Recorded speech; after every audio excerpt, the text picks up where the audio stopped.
Hallo, assalamu alaikum, good morning. Khushamdeed, ji ayanu, goedemorgen, ishpata.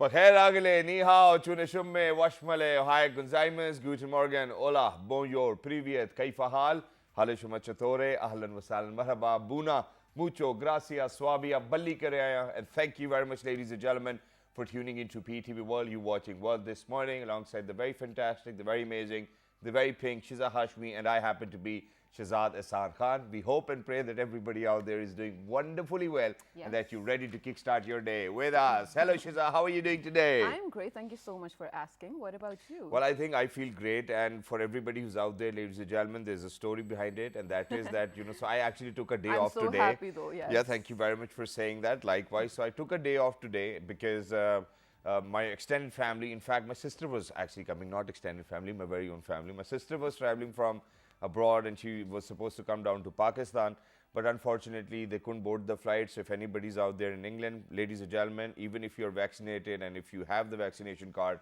you still need to get your PCR test done as well. But then eventually I was like, okay, so let me see who's actually coming on the show. And as soon as I saw that this gentleman is going to be on the show, I was like, no matter what happens, I have to make it to the show. So here we are. Hello, Shiza. What's happening? All right, so today, thank you so much for bringing this up again, first of all. Yes, the gentleman that we are talking about, this person has played a huge role in the awareness campaigns and the knowledge about a particular issue that is so prevalent in Pakistan, and not only here, particularly in the region Asia, and then, of course, in the world as well. Ladies and gentlemen, for this entire week, we have been wearing pink ribbons and we will be actually for the entire month as well. Pinktober is what we call October now, definitely. And to get into the details of that, let me just say, I feel like, Shahzad, no one in the world, regardless of the fact where they're coming from or what segment they belong to, no one deserves to succumb to a disease or an injury for that matter, just because of inaccessibility and inaffordability. Exactly. So this is why we need to first of all create awareness of the very disease that we are going to be talking about without any further ado, breast cancer, ladies and gentlemen, of course. So the pink color we have sort of designated to breast cancer awareness as well. And this is what we need to, sort of read about and learn about and then disseminate the information about as well. Because while Pakistan happens to be one of the countries in Asia with the highest rate of breast cancer in women, and well, it does occur in men as well. Just last year, actually, it was a shocking news. Now giving you the stats because I've sort of slipped my mind as well. It says that 36,000 people were reported to be having breast cancer just last year, among which 13,000 did pass away, unfortunately.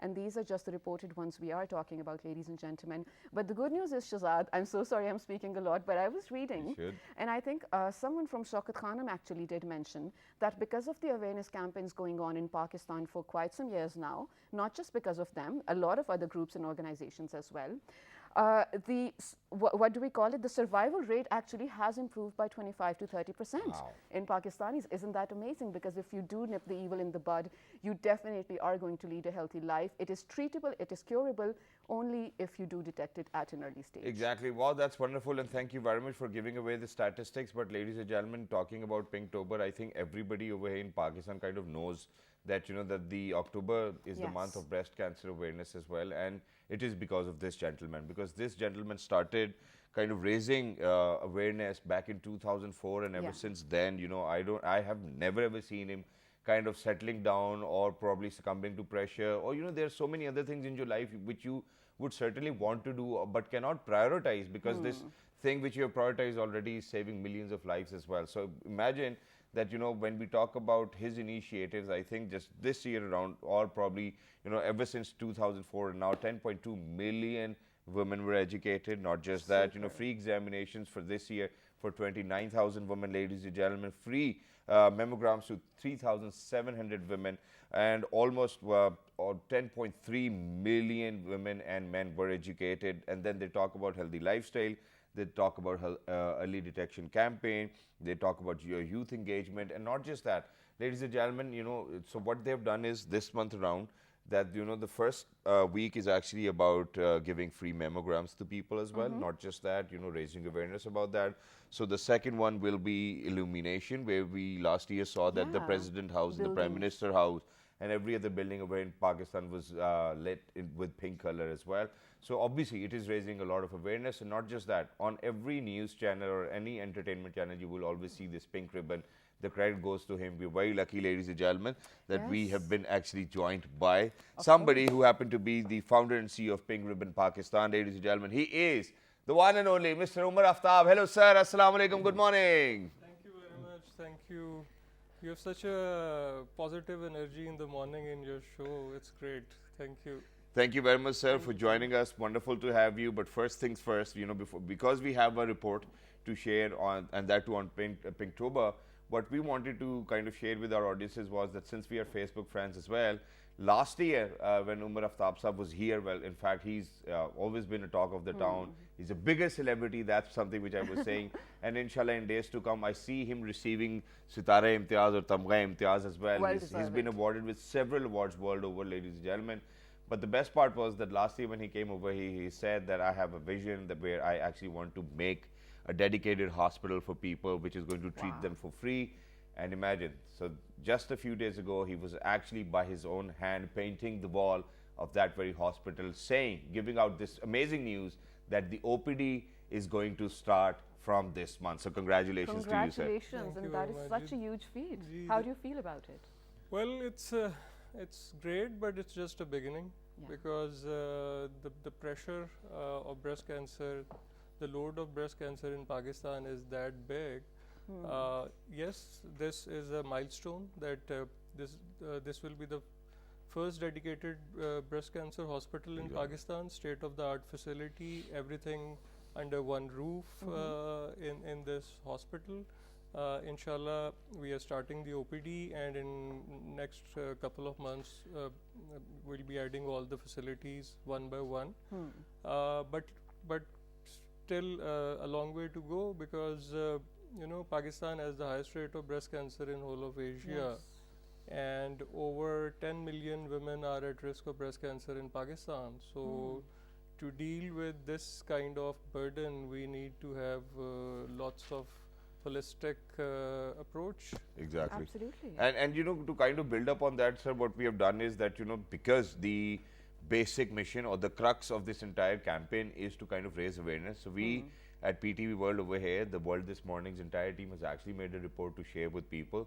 So please go ahead, take a look to have a better understanding, and once you will come back, we will ask Umar Saab, where is Pakistan in terms of the awareness campaign, and not just that, how many people are we saving with the help of these awareness campaigns? We have one more guest over here in the studios. He's right here. Yeah, please go ahead, take a look. Yeah, let's take a look.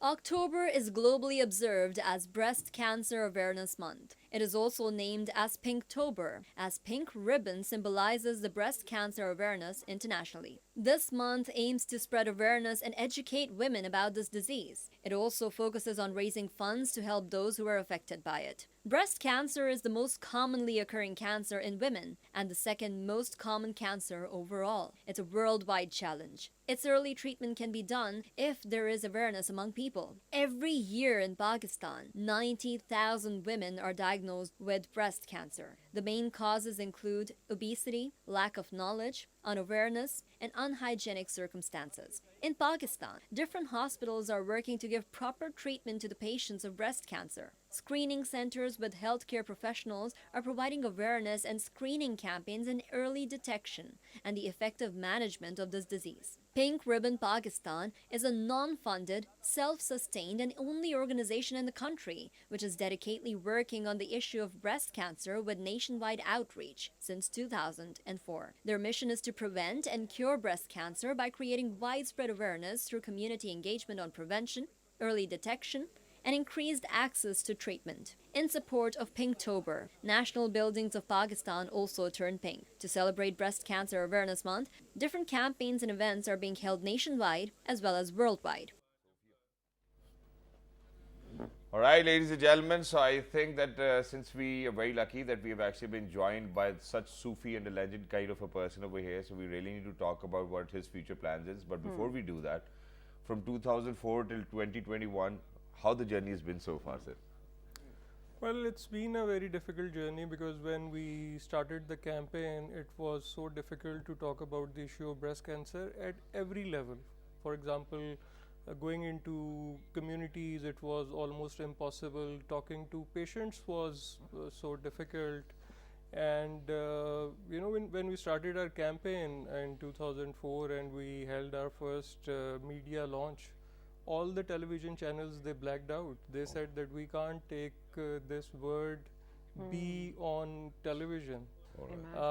That was how it all started. And for initial at least I think 5 years, it was just about making it happen, to talk about this issue. And I had to go to all the television channels telling them that this is a disease which is killing more than 40,000 women every year. So how can we not talk about this? Exactly. Because for anything, the first step is to start talking about this. And the issue with breast cancer has always been that it has been a tabooed issue. So we have seen that women, first of all, they would not go for early diagnosis. 70% of women used to go to hospital at third stage, which is a very late stage. True. It's not. And it's not then curable even then. Sorry? It's not curable then. It's very difficult at that stage. Okay. And first of all, why to talk about breast cancer, by the way? Because breast cancer is the only cancer which can be diagnosed at early stage, because all the symptoms are external. All the other cancers, they grow inside your body. You can't early diagnose them. But breast cancer is the only cancer which can be diagnosed at early stage, and if diagnosed at early stage, chances of survival are more than 90%. So that's why this whole campaign.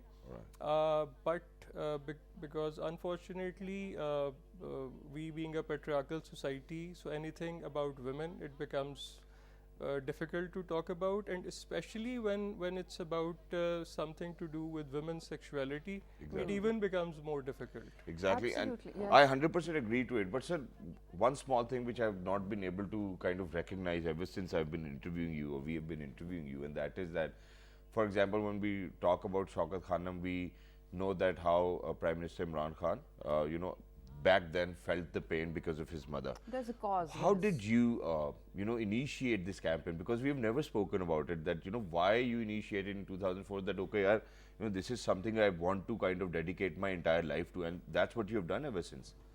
So I have been activist since my very early age. Okay. I was involved in lots of social issues since I was, I think, 17. Okay. I worked on youth issues and lots of other issues. And in 2000, I started to focus on women empowerment. I thought that in a country like Pakistan, if we empower our women, most of our issues can be resolved. So while we were working on women empowerment, we also got involved in women's health. And while working on women's health, I saw that breast cancer is one issue that is like really very, very important, and no one else was working on it. Okay. Unfortunately, in Pakistan, lots of NGOs work on issues which are generally on global development agenda. Where there are more funds. Unfortunately. Breast cancer has never been on any international development agenda. But having said this, it has always been an indigenous issue, which are so in 2003, while I was visiting one of the hospital, the situation of women I saw there, it was so disturbing that women were coming to hospital with in such a bad situation that you can't sit with them. They were fungating, and it was leaking, and it was such a bad situation. And hospitals were full of women like that. So that like really shook me, and I thought that something, no one is talking about it, no one is doing anything about it. So that's how I got involved, and the more I got involved in it, the more I Figured out. I got passionate about it, because a disease which is curable, which can be diagnosed at early stage, and if no one was doing anything about it, I thought it's a kind of a criminal negligence, and someone needs to address it. Wonderful. Absolutely, sir. and I think this is the sort of thinking we need to sort of improve in terms of the country as well. And so where you painted the picture of how you went to the hospital, it is definitely unfortunate, but at the same time so alarming as well. And this does sort of emphasize or reiterate the fact where you said we are a patriarchal society. As long as we talk about the majority, right, most of them do live in the rural areas or suburbs, not very well educated. So if it is a women's issue, it needs to be highlighted over and over again, or sort of needs to be created or shed light upon so much that people do feel it's important. True. And to talk to that society, let me just, for the sake of speaking to those people, I have some stats for you. It's not just a women's issue. Yes, of course, 1 in every 9 women in Pakistan does have the risk of developing breast cancer at some stage, but men develop it as well. True. And you would wonder how that's possible, but trust me, it is. Of course, the instances are way less, and the ratio, if we were to put it, it's 1 to 100 in, for female and males over here in Pakistan and then globally as well. That doesn't mean you as a male are safe. So why not, sort of first of all educate your women and then yourself, your friends, everyone around you. You spoke about self-diagnosis. I feel like in this particular case of disease, it's so important. Please let us know about self-diagnosis and what are some of the other forms of diagnosis that you are providing and that generally are there as an option. So the first thing is breast self-examination. Yes. And it's very easy. Any girl or woman, she needs to fix one date in a month, and she needs to examine herself. There are lots of YouTube animated videos available to educate oneself. It's available on our Pink Ribbon website as well. Brilliant. Then the next step is that after the age of 30, every female should at least once in 2 years should go for a clinical examination by a doctor. Okay. And then after the age of 40, once in 2 years, one should go for a mammogram. Okay. Because of our campaign, Alhamdulillah, there has been 30% increase in patient turnout in breast clinics, and there has been 400% increase in mammogram in Pakistan, Alhamdulillah. That's good news. Yes, and this Alhamdulillah is a beginning where the survival rate is Alhamdulillah increasing in Pakistan. Exactly, and it's wonderful because it's saving a lot of lives over there, ladies and gentlemen. It's saving a lot of mothers, sisters, wives, and because as a matter of fact, when we talk about women, I've talked about it quite a lot of times. They're the finest ever creation of Allah Almighty, because whatever you give them, they're going to multiply it and give it back to you. And I've talked about it. So I think it's men's responsibility in the first of all within the household to kind of make sure that he disseminates this information, because where you spoke about rural areas, over there, ladies and gentlemen, this goes untreated because of the fact that the woman kind of, even if they feel it that there might be something wrong, they do not want to go to the hospital because of that stigma, because of that taboo as well. So sir, now coming down to this point, you said that obviously there's 400% increase in mammograms, and the figures are going up, alhamdulillah, which is taking us towards, all our sisters and mothers, towards more safety, which is good and wonderful as well. But when we talk about men, because men cannot even go and get themselves mammograms done. So, when we are talking about that it occurs in men as well, so how do they detect it as well? Because I've spoken about it that, my nephew, since he was studying in UK, he said that, since ever we went into 5th grade, they would tell us that every now and then, whenever you are showering, please make sure that you check your all the body parts. If there's a lump, God forbid, you see that there's something unusual, report it to your teacher and they will report it to the doctors. So what about men, sir? Yeah, so unfortunately for men, we don't have mammogram or. Is there any other technology? It's just that if there is any growth in your body, you need to be careful about it, and you need to go to a doctor. And it's an external growth. It's an external growth. Okay. There will be a lump. All right. So that's and so either that lump will be malignant or benign, and then you have to get it checked. But you need to go to a doctor to get it checked. Yeah. But here I would like to add one thing more, because we have been talking about early detection for all of these 17, 18 years. But now this year we have started talking about prevention and healthy lifestyle, because now medical science is telling us that 40% cancer is preventable with lifestyle change. For example? Wow. For example, whatever we are eating, lots of genetically modified food, True. pesticides, chemicals, food with which is grown with steroids. So we need to cut all of this from our diet. And mental health, we need to take about, be careful about our mental health, because stress create lots of issues with your immune system, and when your immune system is weak, you are attacked by different diseases. And then physical activity. Exactly. So yes, early detection is important, but we need to go one step ahead, and we need to start thinking and about prevention. Exactly. And sir, towards the end, obviously, because you spoke about stress as well, and then you spoke about healthier lifestyle, I think that everybody out there is going to get the point. But on the lighter side of the show, the women, they work all day, every day, 365 days a year. I mean, when we talk about healthier lifestyle, does it really mean that you have to go work out, exercise, other than the house chores? I think it has a lot to do with food along with working out too, right? Food is very, very primarily important. It's food. It is, because there are lots of, for example, there are lots of ingredients which are banned by FDA long time back. They create cancer cells, but we are still using them in Pakistan.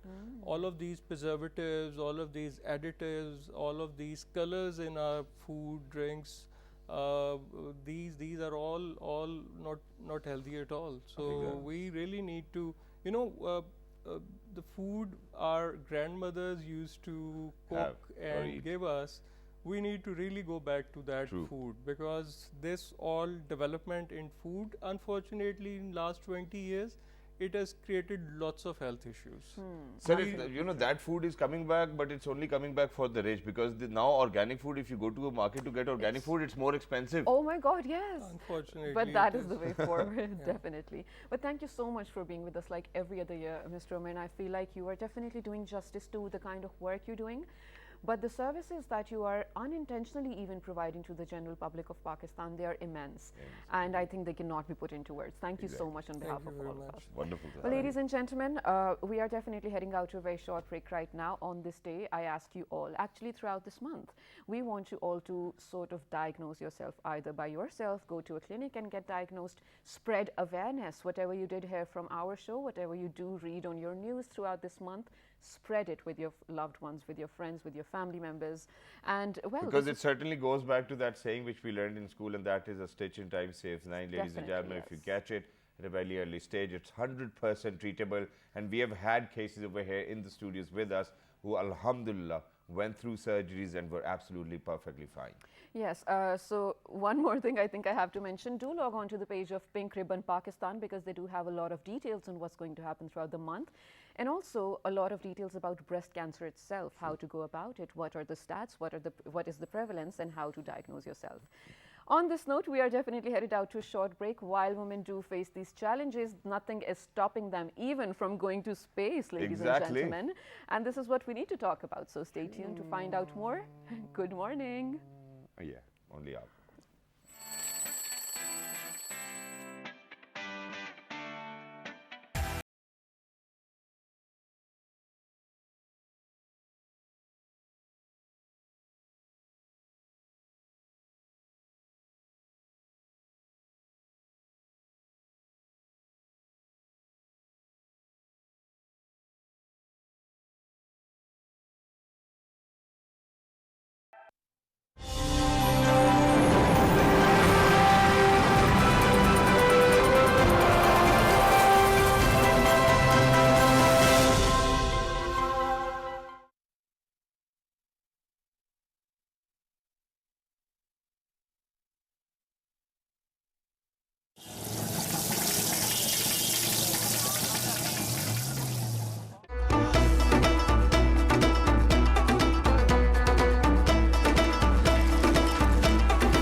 All right, ladies and gentlemen, welcome back. For everybody who just got tuned into PTV World, you watching World this morning. Obviously, throughout this entire month, we are celebrating and observing Pinktober, raising awareness about breast cancer. It's your responsibility, mine and her. It's everybody's responsibility to spread the word.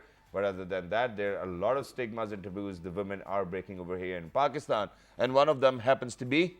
Well, being in space, is it? Yes. Yeah, absolutely. So here's the thing. While, of course, this week and particularly this day, the world is going to be talking about accession to space and humans being there as well. But the theme this year is going to be mainly discussing women in space. Yeah. First of all, being Shiza Hashmi, I think I have to begin with my reservations. I don't like the word women astronauts. What? Astronauts is astronauts. Astronauts is astronauts. And then there's an entire day for women astronauts. I don't know. Anyway, the good thing is it might be, Shiza, because of the fact that earlier there were majority of the people who actually went to space were men. So, you know, no, they wanted even in that, Apollo okay, 13, Shazad, even in Apollo 11, Apollo 13 was the one that missed. Yes, even in that, and even, you know, the first man who ever walked on moon, before that woman had gone, but never made it, of course. And then years after, some say even 20 years after there was the first woman on moon. Ladies and gentlemen, I'm not here to rant. I'm really here to celebrate them, of course. But since we are a morning show, ladies and gentlemen, and on a very lighter note, I think majority of the Pakistani men would actually want the women to be in space. Well, we want vice versa as well. Anyway, so to talk about this particular thing, ladies and gentlemen, we have some brilliant minds over here who are, yes, raising, I don't want to say raise awareness, but imparting the right kind of education and knowledge in terms of space education, space technology in Pakistan, and then making sure to bring the right kind of knowledge from all over the world in this place as well. Should we be introducing that? And they are even going to educate us as well, ladies and gentlemen, because talking about women in space, I think it's a great initiative. These are the women who are the pioneers in the spear. They are the ones who are spearheading the entire plan as well, and they are representing Pakistan. So let's see what their take is on that as well. Whether Pakistan will be, or Pakistanis will be going into space in days to come is something we want to talk about. So we have all your answers for this segment. We are very lucky that we have actually been joined by the space education outreach expert. She happens to be Miss Samira Ahmed. Hello, assalamu alaikum, good morning. Assalamu alaikum. It's a pleasure to be here. Thank you very much for joining us. Wonderful to have you. And alongside Miss Samira, ladies and gentlemen, we're very lucky that we've actually been joined by an aerospace engineer who happens to be Miss Nayab. Hello, assalamu alaikum. Good morning. Walaikum assalam. Thank you for having me here. Thank you very much for joining us. Wonderful to have you. I'm very sorry that, you know, I'm coming up with the, you know, early morning jokes as well. But imagine that, you know, over here on the roads, we do have this stigma that, you know, oh my God, I know where this is going. गाड़ी ठीक नहीं चला रहा है यार, वो खातून चला रही होगी, you know, it must be a lady. Imagine, you know, we're in somewhere in space and we see a space shuttle or something. We're like, yaar, where is it going? Oh, that might be a lady driver, you know, something like that. But thank you very much for joining us. Wonderful, you making entire Pakistanis proud. All the Pakistanis, in fact, out there proud because of the kind of work. Introduction, actually. Mashallah. But as you were saying, something that I would want to point out, that space industry is actually one of those areas where women were right behind the men. Because since the beginning. Yes, because you see, side by side, not because behind. The first man, Yuri Gagarin, when he reached outer space in '61, and Valentina Tereshkova, she just followed him in '63. Wow. So with just 2 years, I mean, it took women politicians to make their mark. It's centuries. Exactly, a century span. So considering space, I think we've been pretty quick. Yes, I don't think, I mean, women, I mean, it is pretty normal in foreign countries. I mean, there are true women.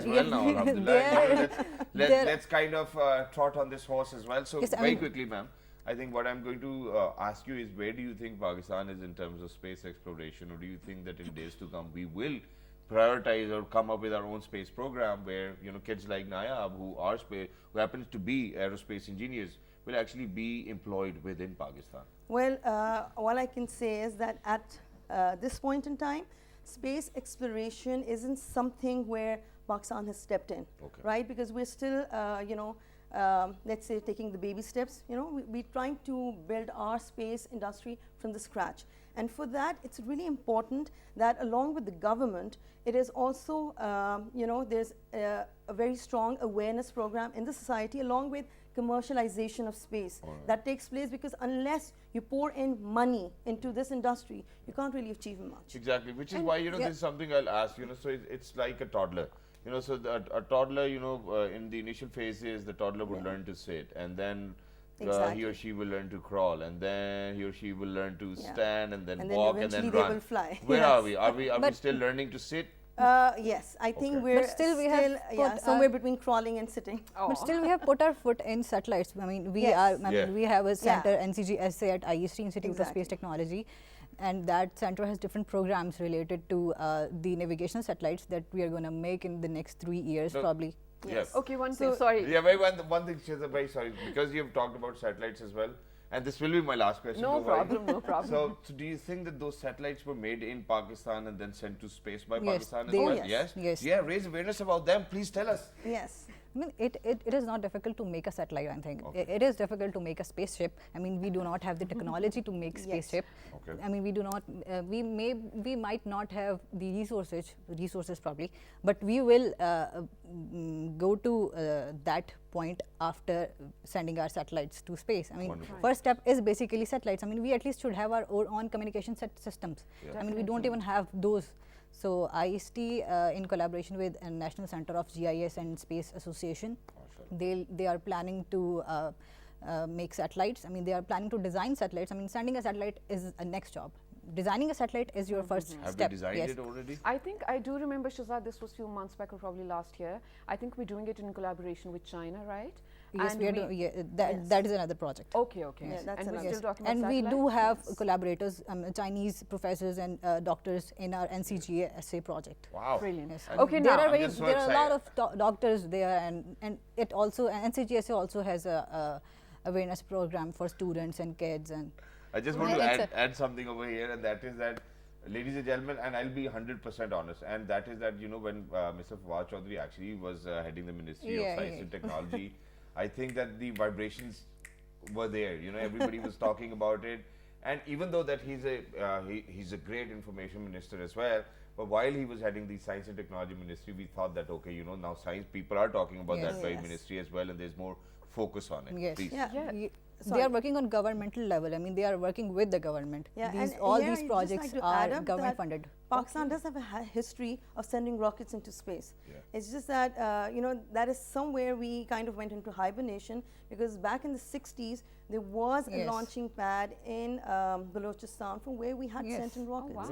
Yes, we were very, I mean, we were very up to date. Yes. That's good news. We were up to date. So all we have to do is just, you know, just kind of motivate and inspire our coming generations, and I think we're going to make our mark pretty soon, inshallah. Inshallah, for I mean, sure. we are on a study. I mean, we at least have a direction now. I mean, it's a good step. I mean, if we win, yes, towards upwards, towards space. Straight up into the space. But you know, Ms. Samira, I'm sort of stuck up on where you said that we're talking about, we're actually living or existing in an age of space commercialization, and I really hope, and you know, I really hope that Pakistan does sort of, you know, hop on in time so that we don't lose the best of it. See, that's the plan. Like, you know, instead of, as you said, first a toddler learns to crawl, and then we're planning to jump a few steps. And probably we'd be, you know, flying soon. And I just hope that, yes, we have the right, you know, incentives and the encouragements from the government side, as well as from the private sector as well, because what is most important is to realize that the space industry is not just lucrative, it is the need of the hour. Definitely. Right, and for that matter, we need to explore more into it. Absolutely, and I wish actually, you know, the millionaires or billionaires of Pakistan, rather than spending in housing societies, would actually do something like this, because it's definitely for the betterment I of the think country. they're even scared of flying to space. Yeah, for sure. Well, you don't have to fly for yourselves. Give us the, you know, according to Elon Musk, I mean, we need Mars. We need outer space. I mean, Earth is gonna die. Dude, According to him, Earth is gonna die. At this If point it of is time, gonna he's die, the who only will take person saying that. Pakistanis? Who will That's take what the us? problem is. But Nayab, I have a different question for you. Now, you studied aerospace engineering. Yes. And this is something I know for a fact, when a girl, especially in today's time, would tell their family that this is what I want to study, they would never let you, because in their eyes, you're wasting a degree, you're wasting your years, you're wasting a job opportunity that you'll never get, and their money. How has it been for you studying this? And do you think now the students are inquisitive in terms of, well, learning about space? I was talking about the girl thing with ma'am backstage, and I was going to be a doctor, or I mean I was going to be I am the eldest, so eldest are usually doctors, or I mean they do CA or something like that. I mean a girly job. They will do PhD in English, or I mean something like that. It took me a whole year to convince my parents. I mean I'm going to do engineering. I liked engineers, but I have never seen any women engineer. I mean, there was no women. We have friends, we have families, and they have boys. I mean, all engineers were boys. None of the. I mean, how could it? I mean, how could a girl be an engineer? I mean, this was the question. This is a very and common how could that be a question? I mean, it shouldn't even be a question. Yeah. So it took me a whole year to convince my parents to. Wonderful. But you know, particularly that I want to be a cool engineer. I mean, I thought of engineers as they are cool. I mean, they actually are cool. They take a problem and they solve that problem very easily. I mean, just as Bill Gates. I mean, I'll quote Bill Gates. I mean, he said. I was reading him, and he said he'll find a lazy person to do a hard job, because the lazy person would find an easy way to do that job. So engineering basically, I mean, groom us, and also, I mean, the university and this field is a little hard. So it grooms us to be to do hard jobs in less time, to do hard jobs the easy way, and it is very important. Which university did you do the degree from? I did aerospace engineering from Institute of Space Technology. Where is it? You know, It's here? It's it's in Islamabad. Yeah, because near earlier Subarko. the name was different. Earlier the name was different. It has always been IST. No, it was it's always next to in Subarko. IST. Yeah. Okay. So I think Okay, I'm which- confusing Sparko and IST as Yeah. well. But you know, very quickly, what I wanted to ask was that when we used to go to our universities as well, so there was automobile engineering, there was civil engineering, then there was so many other formats for that, or disciplines. And then we will actually see that an automobile one is trying to make a car, civil one's trying to make a building and whatnot. But imagine that for students to learn about something where the infrastructure is completely Doesn't- yeah. non-existent. How difficult was it to get that degree? Was everything theoretical? I hope No. I'm an aerospace engineer, so it is part aeronautics, Yeah. part astronautics. So our main focus was aeronautics. We could make. I mean, we had aeroplanes. I mean, it was my final year project too. So we can make hobby planes. Yeah, they were making drones as well. Yeah. We can make drones. We can make hobby planes. So the space part or the rocket part, we didn't really touch that. I mean, much. I mean, practically, we couldn't. I mean, we couldn't Obviously, touch we it cannot. practically because we didn't have the facilities and the equipment wasn't there. I mean, we do have a telescope. We could. I mean, we could see the Jupiter, but we just cannot go there. But that is still that's No, great, I and I mean, think you see the Jupiter and then you're like angur khatte, something like that. No, we'll at No, least, but yeah, it's we'll more at least like- imagine that we can go there. I mean, if, You know, if but I you're mean, so if we can brilliant. make a car, we can go there. I mean, if we can make an airplane after Wright brothers and after the Russians. After Wright brother, a lot of people have gone in the air. I think it's about time about Wright sisters as well now. I think, yes. Definitely. But Ms. Samira, you know what? I want to ask you where she said that, well, in terms of practical knowledge, there was not enough, and then convincing people and then wanting to study something cool. How and when do you think Pakistan is going to make enough labs and research facilities for especially astronautics? Is that Yeah, the right word? astronauts, yeah. Well, see, again, as she said, that partly it's astronautics and aeronautics together, right? Okay. And I think if you do work on the basis, again, it's very important that we pour in more into our R&D programs. That is where the kids learn practically, and that is where the innovation comes from. Exactly. And therefore, there's this dearth of R&D in this field, and that is where we need to pour in, and that is where my husband and I are working on certain projects where we do plan to bring people from abroad to invest here, and that's what we look at. We look at the capability of students like her, and what products they can actually manufacture and we can sell. So nice. what we need to develop over here is a human resource that can that has a commercial aspect to it, and that is where you go from, because you see, eventually when anyone graduates, what they're interested is in making money. Of course. And it can't be just you know, a space education awareness that you go around doing for free. Of course, that is my passion, so I do it. But you need to have that aspect, the lucrative one. That is what's going to attract people. Students from our own country as well as from abroad.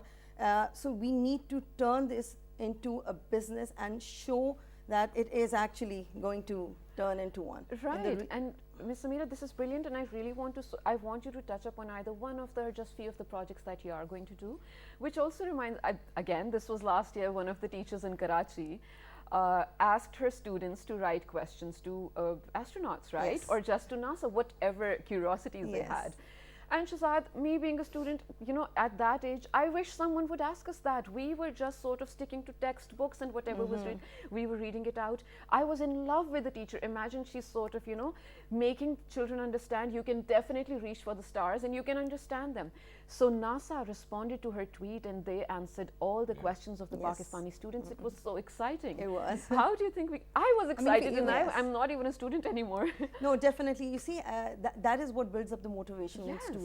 And we need to have that kind of liaison with, you know, those who are actually working in that industry. And that is what would fascinate the kids to, you know, just probably join the same race. And we need Pakistanis finally stepping into, you know, the space industry. And for that matter, that's how we do. Like, we are planning a webinar tomorrow because this is World Space Week going on right now. From 4th till 10th of October. So tomorrow we do have some really esteemed guests of ours, both women, of course, in space. One of them, Dr. Nadia, she is an analog astronaut. What's that? Which means that she's actually practicing to be an astronaut who, in an environment on Earth that is similar to Mars. Okay. Right. She's a she's a research. Where is this facility? There are many. There are some in Brazil. There are some in South America. There are different areas. So. Yes, go on. Yeah. So she's one of our guests, and then we have Kiara. She is one of the mentors who actually works in space apps by NASA, and they're two very prominent and very outstanding ladies. And I think anyone who gets a chance should join in that webinar because it's an interactive session where children as well as adults can even ask them questions, and you know that is how you pave way. And how can people join that webinar? Well, it has a Zoom link. If you can just, it's on the ad that. I mean, so what we're going to do is that we are actually going to share the Zoom link on our pages as well, ladies and gentlemen. So please make sure that you get the Zoom link from there, which is why we're going to announce the social media pages as of now as well. So on Facebook, it's World This Morning. On Instagram, it's PTV World This Morning. And then on Facebook, Twitter, it's World This Morning without a G. So please make sure that you join this webinar if your kids are interested, if you're interested yourself. But thank you very much, women, for being over here, because we're talking about women in space. But for us, it is very important to have women in this sphere, on this planet Earth, in its first place, and then obviously moving on to space as well. And you know, we're all very happy, ladies and gentlemen, over here in Pakistan to coexist, and I think that's the way forward. More power to you guys. Make sure that you come up with more wonderful programs, and we will always have you over here to kind of talk about it, because that's what our responsibility is, and your responsibility is to reach to the space. Right? Definitely. For everybody who's out there, ladies and gentlemen, we actually have a report which we might not be able to share, but we actually have a birthday wish. Yeah, we'll go out with the report, but right now, first things first, we actually have a birthday wish. We're wishing a very happy birthday to Mr. Moaz Khan. And so happy Hajj Day. Shizab, do you want to sing the song? I just want to say happy birthday to them. Yes. And I want to tell them have a great day. Yeah, he does not look like a baby, but yeah, he's all grown up now. So obviously, we'll have many more birthdays to come for this gentleman. Congratulations, brother. Yeah, make sure that you're wearing a helmet next time you sit on the mic, because God forbid your birthday will be in danger the next year. Oh God. God forbid. But yes, a very happy birthday. I hope you have an amazing day. Well, ladies and gentlemen, on this note, we're definitely heading out. For you guys, will have to watch this report about, of course, women in space, or generally the Space Week. Take a look, and we'll see you tomorrow, inshallah. Good morning. We'll post the link.